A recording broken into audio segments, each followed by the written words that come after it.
जय हिंद दोस्तों। हम लोग जो सीरीज चालू किए हैं आपका यूथ पब्लिकेशन से जितने भी क्वेश्चन पूछा गया है तो यहाँ से कवर आपका हो जाएगा। आपका क्वेश्चन की संख्या है 11,640 से भी ज़्यादा क्वेश्चन है, लेकिन धीरे धीरे हम लोग सभी क्वेश्चन क्या कर लेंगे, कंप्लीट कर लेंगे। तो आइए देखते हैं पॉलिटी का जो सीरीज है उसको। पॉलिटी के बाद फिर इकोनॉमिक्स, जियोग्राफी, ऐसे सब चलता रहेगा। स्टैटिक जीके का भी है। तो हम लोग पहले पॉलिटी की कर रहे हैं तो पॉलिटी का देखते हैं हम लोग। जैसे आपका क्वेश्चन है कि आर्टिकल क्वेश्चन आपका है, भारतीय संविधान के किन दो अनुच्छेदों में न्यायिक समीक्षा की शक्ति को सर्वाधिक स्पष्ट रूप से व्यक्त किया गया। तो आपका ये जो है आर्टिकल 32 और आर्टिकल 226 है। आर्टिकल 32 और 200 आर्टिकल 26 है।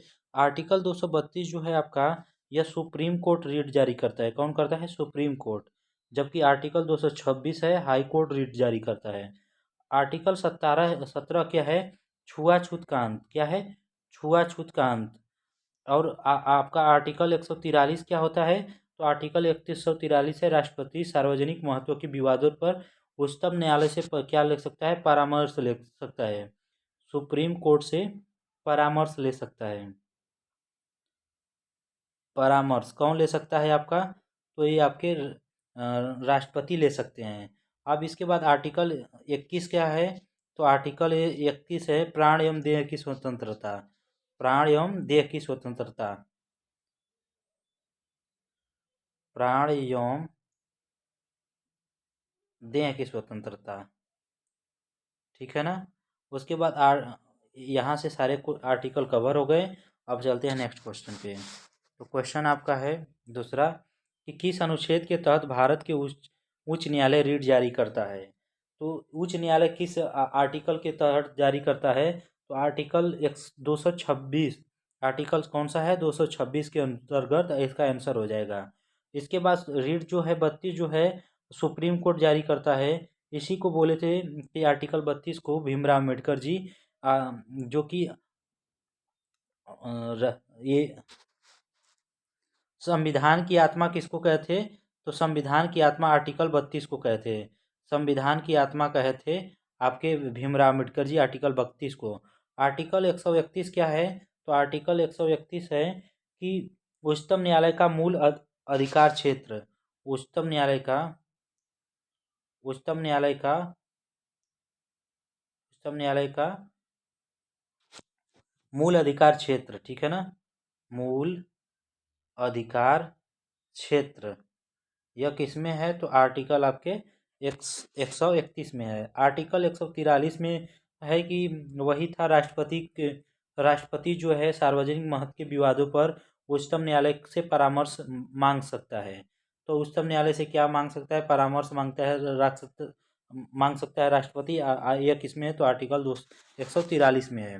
अब चलते हैं नेक्स्ट क्वेश्चन पे। तो क्वेश्चन आपके सामने है, भारतीय संविधान का इनमें से कौन सा अनुच्छेद राष्ट्रपति के कार्यालय से संबंधित है, राष्ट्रपति के कार्यकाल से संबंधित है? तो यह जो आपका हो जाएगा आंसर, जो हो जाएगा आपका ऑप्शन नंबर, आपका आंसर हो जाएगा ऑप्शन नंबर डी, अनुच्छेद 56। लेकिन अनुच्छेद 56, 53 सबको देख लेते हैं हम लोग। तो आपका आंसर आपका होगा आर्टिकल 56। लेकिन आर्टिकल 53 में क्या है, आर्टिकल 54 में क्या है, इसको भी देख लेते हैं। तो आर्टिकल 53 में है कार्यपालिका का राष्ट्रपति क्या होगा? कार्य राष्ट्रपति आपका कार्यपालिका का अध्यक्ष होगा। कार्यपालिका का कार्यपालिका का क्या होगा? अध्यक्ष होगा। अध्यक्ष होगा। ठीक है ना?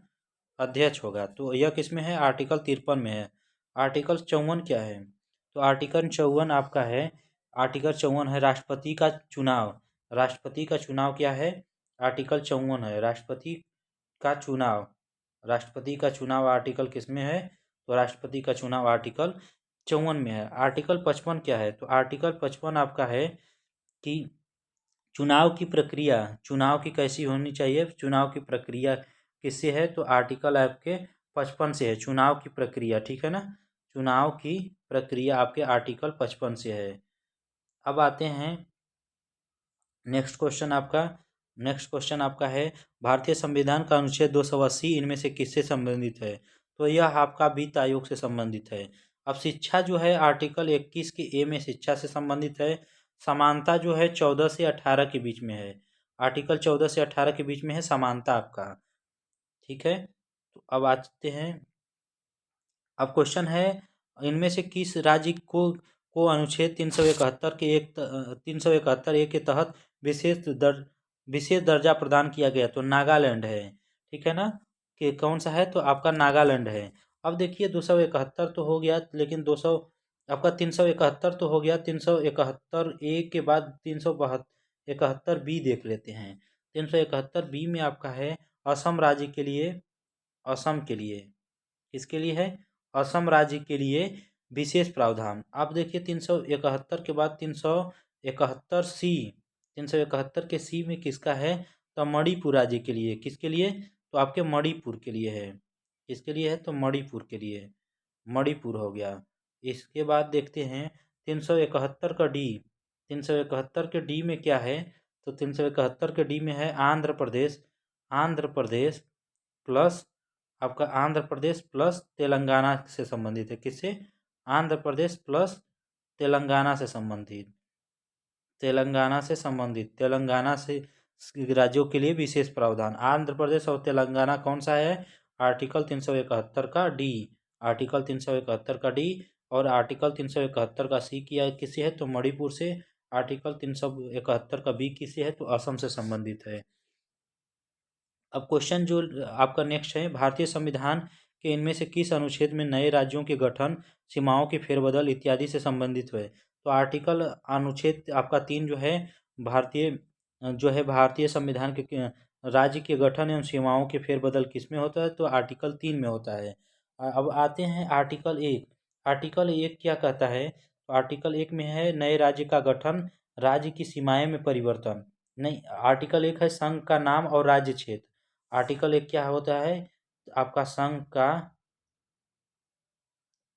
का राज्य एवं क्षेत्र, संघ के का राज्य क्षेत्र। ठीक है ना, संघ का राज्य क्षेत्र आर्टिकल किस में है? तो 1 में है। आर्टिकल 2 क्या है? तो आर्टिकल 2 आपका है संसद विधि द्वारा संघ में नए राज्यों का प्रवेश या स्थापन। तो प्रवेश या स्थापन किस में होगा? आपका आर्टिकल 2 से हो जाएगा। ठीक है ना। आर्टिकल 10 क्या है? यह है नागरिकता की शक्ति, नागरिकता क्या है? यह है आपके नागरिकता, नागरिकता का अधिकार, नागरिकता का क्या हो जाएगा? नागरिकता का अधिकार, अधिकार।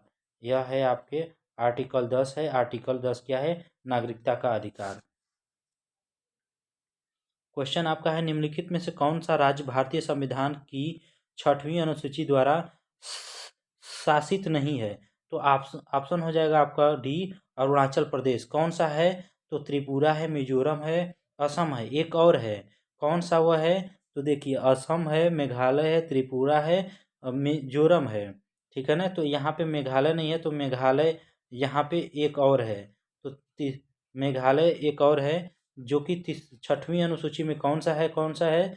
कौन कौन सा है? तो असम हो, आपका असम हो गया, मेघालय हो गया, मिजोरम हो गया, त्रिपुरा हो गया।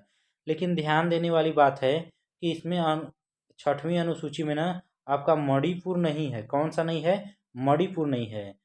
आप लोग देखेंगे तो मेघालय और मणिपुर एक ही जैसा रहेगा, लेकिन मेघालय तो है लेकिन मणिपुर नहीं है।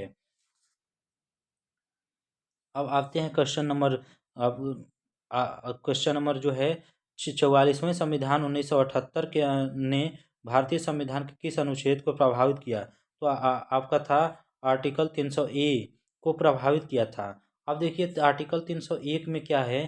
तो आर्टिकल 301 को देख लेते हैं, इसके बाद धीरे धीरे सारे आर्टिकल को देख लेंगे। तो आर्टिकल 301 है व्यापार, व्यापार व्यापार वाणिज्य एवं समागम, व्यापार वाणिज्य एवं समागमन। ठीक ठीक है। अब आते हैं आर्टिकल 299। आर्टिकल 299 जो क्या है? तो यह अनुबंध है। क्या है? आपका अनुबंध है, अनुबंध है। आर्टिकल 298 क्या है?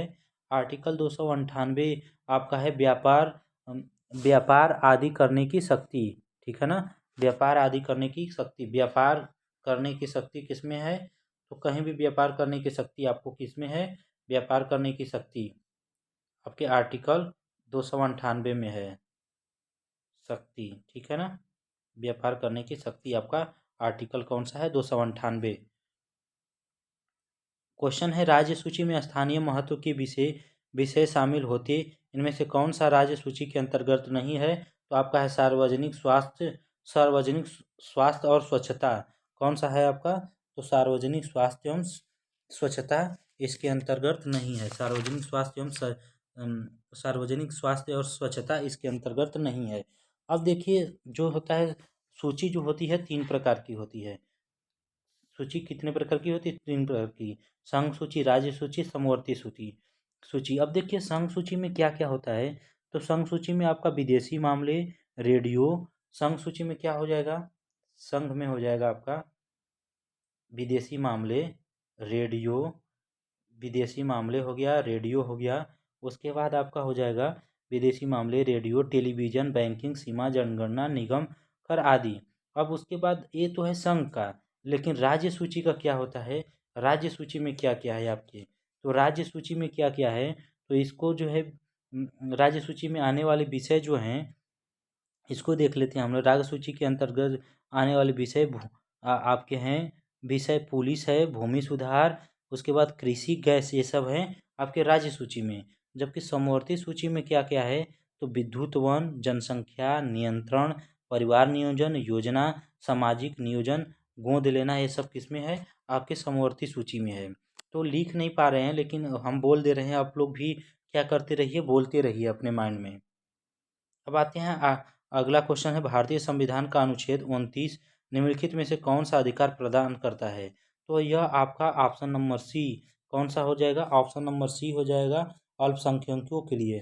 तो कौन सा अल्पसंख्यकों के हितों की सुरक्षा कौन करता है, तो यह करता है आर्टिकल 29। अब ठीक है, तो आर्टिकल 29 कौन करता है, अल्पसंख्यकों का यहाँ पे हो जाएगा, ठीक है। अब यहाँ हम लोग जो है कि 26, 27, 28 भी ले लेते हैं। तो आर्टिकल 26 क्या कहता है, आर्टिकल 26 ध्यान से सुनिए आप लोग। आर्टिकल 26 करता है धार्मिक कार्यों के प्रबंध की स्वतंत्रता से संबंधित है, आर्टिकल 26। आर्टिकल 27 क्या है, तो आर्टिकल 27 आपका है धर्म की अभिवृद्धि के लिए करों के संदाय से स्वतंत्रता का अधिकार, ठीक है ना। कर जो टैक्स होता है उसके बारे में है। और आर्टिकल 28 क्या कहता है, तो आर्टिकल 28 है आपका कुछ शिक्षा संस्थाओं में धार्मिक शिक्षा के या धार्मिक उपासना में उपस्थित होने के बारे में स्वतंत्रता। तो आर्टिकल ये 28 हो गया। उसके बाद आर्टिकल 27, 28, 26, 27, 28 तीनों हो गया आपका। अब आते हैं क्वेश्चन नंबर 11 कि भारतीय संविधान के किस अनुच्छेद में यह निर्दिष्ट किया गया कि राज्य ग्राम पंचायतों के गठन करने के लिए कदम उठाएगा। तो ये आर्टिकल कौन सा है, आर्टिकल आपका 40 हो गया। कौन सा है, आर्टिकल नंबर 40 है, ग्राम पंचायतों का संगठन, आर्टिकल 40। आर्टिकल 41 है कुछ दशाओं में काम, शिक्षा एवं लोक सहायता पाने के अधिकार। तो काम पाने का अधिकार कौन सा है, काम पाने का अधिकार आपका हो जाएगा आर्टिकल 41। आर्टिकल 42 क्या कहता है, तो आर्टिकल 42 कहता है कि क्या कार्य कराने की न्याय संगत, क्या करने की, कार्य कराने की न्याय संगत, कार्य कराने की न्याय संगत, ठीक है ना, न्याय संगत, संगत, न्याय संगत कैसा होना चाहिए, कार्य कराने का, यह हो गया आपका। उसके बाद जैसे प्रसूति की सहायता उपबंध, जैसे किसी को प्रसूति पीड़ा होगी महिलाओं को होता है, तो आर्टिकल यह 42 कहता है कि प्रसूति के अंतर्गत आपको क्या करना चाहिए, सहायता उपबंध करनी चाहिए। आर्टिकल 72 आर्टिकल 42 के लिए, आर्टिकल 42 में ही है महिलाओं के लिए प्रसूति पीड़ा का में आपको क्या करना चाहिए, सहायता उपबंध करानी चाहिए। आर्टिकल 43 क्या है, आर्टिकल 43 है कर्मकारों के लिए निर्वाह मजदूरी एवं कुटीर उद्योगों को प्रोत्साहन करना, ठीक है ना। जो मजदूरी है, मजदूरी मजदूरी और कुटीर उद्योग, और क्या है आपका कुटीर उद्योग से संबंधित, कुटीर उद्योग, आर्टिकल 43 है, ठीक है। अब चलते हैं अगले नेक्स्ट क्वेश्चन नंबर 42। भारतीय संविधान का कौन सा अनुच्छेद उपाधियों का अंत को सुनिश्चित करता है? तो उपाधियों का अधिकार आपका आर्टिकल 18 है। उपाधियों का अंत कौन सा है? उपाधियों का अंत आर्टिकल 18। आर्टिकल, अब देखिए आर्टिकल 25 क्या है? आर्टिकल 25 को भी देख लेते हैं, ठीक है ना। तो अंतःकरण और धर्म के अबाध रूप से मानने, आचरण और प्रचार करने की स्वतंत्रता है। आप किसी भी धर्म को मान सकते हैं, किसी भी धर्म को क्या कर सकते हैं? मान सकते हैं। उसका प्रचार प्रसार कर सकते हैं। किसी धर्म को मान सकते हैं और प्रचार प्रसार कर सकते हैं, प्रचार प्रसार कर सकते हैं, ठीक है ना। आर्टिकल 25 है। उसके बाद आर्टिकल 22 क्या है? आर्टिकल 22 को देख लेते हैं हम लोग। तो आर्टिकल 22 है, कुछ दशाओं में गिरफ्तारी और निरोध से संरक्षण। गिरफ्तारी में संरक्षण क्या है? गिरफ्तारी में संरक्षण, गिरफ्तारी में संरक्षण कौन सा है? आर्टिकल 22 है। आर्टिकल 23 क्या है? अब आर्टिकल 23 को भी देख लेते हैं। यह जो है बलात्श्रम, क्या है आपका? बलात्श्रम, ठीक है ना। जो जैसे हम बलात्श्रम क्या है? बाल श्रम, बलात्श्रम नहीं, यहाँ पे बाल श्रम है। मानव के दुर्व्यवहार और बाल श्रम। तो यहाँ पे क्या है? सॉरी, बलात्श्रम नहीं, यहाँ पे है बाल श्रम है। क्या है? बाल श्रम, बाल श्रम से संबंधित है, ठीक है ना। तो बाल श्रम किसमें है? तो आर्टिकल 23 में है। लेकिन इसका आंसर कौन सा हो जाएगा? आंसर हो जाएगा आर्टिकल 18 आपका, ऑप्शन नंबर डी। आप लोग चलते हैं अगले नेक्स्ट क्वेश्चन नंबर 13। भारतीय संविधान के किस अनुच्छेद में पंचायतों और स्थानीय निकाय शासन से संबंधित प्रावधान शामिल किया गया है? तो कौन सा आर्टिकल है आपका? तो आर्टिकल नंबर आपका 51 का ए है कि 21 है कि अनुच्छेद 270 है कि अनुच्छेद 243? तो आपका हो जाएगा आंसर डी, अनुच्छेद 243। अब एक एक करके देखते हैं हम लोग। आर्टिकल 51 के ए में क्या है? तो 51 के ए में है आपका मूल कर्तव्य, क्या है? तो मूल कर्तव्य आपका है। आर्टिकल 51 के ए में है मूल कर्तव्य। आर्टिकल 21 में क्या है? तो आप आर्टिकल 21 में है प्राण एवं दैहिक स्वतंत्रता का संरक्षण, प्राण एवं देह की स्वतंत्रता का संरक्षण। आर्टिकल 270 में क्या है भाई? तो आर्टिकल 270 में है उद्गृहित और उनका राज्यों तथा संघों के बीच विवरण, ठीक है ना। उद्गृहित कर उनका राज्यों तथा संघों के बीच विवरण, ठीक है ना। जो कर है ना, वो विवरण किसमें है? राज्य और संघ के बीच में कौन सा है? आपका आर्टिकल 270 है। राज्यों के बीच, संघ और राज्यों के बीच आपका जो कर को विवरण करेगा आर्टिकल 270 करेगा। एक एक आर्टिकल यहाँ पे हो गया, आर्टिकल कंफर्म हो गया यहाँ पे। तो चलते हैं अगले नेक्स्ट क्वेश्चन पे। क्वेश्चन नंबर आपका 14 है। क्वेश्चन नंबर 14 में है कि संविधान के इनमें से किस अनुच्छेद के में केंद्रीय बजट का वार्षिक वित्तीय विवरण के रूप में संदर्भित किया गया है? तो आपका वार्षिक वित्तीय विवरण आर्टिकल कौन सा है? आर्टिकल 112 है, ठीक है ना। आपका केंद्रीय बजट जो है वार्षिक वित्तीय विवरण का संदर्भित कौन सा है? आर्टिकल 112 है। अब आर्टिकल 102 क्या है? तो यह है संसद के सदस्यों की निर्हरतया, ठीक है ना। संसद के सदस्यों की निर्हरतया एक आपका आर्टिकल 102 है। आर्टिकल 101 क्या है? तो संसद के गणपूर्ति, संसद की गणपूर्ति कौन सा है? संसद का कोरम जिसको कहते हैं, संसद का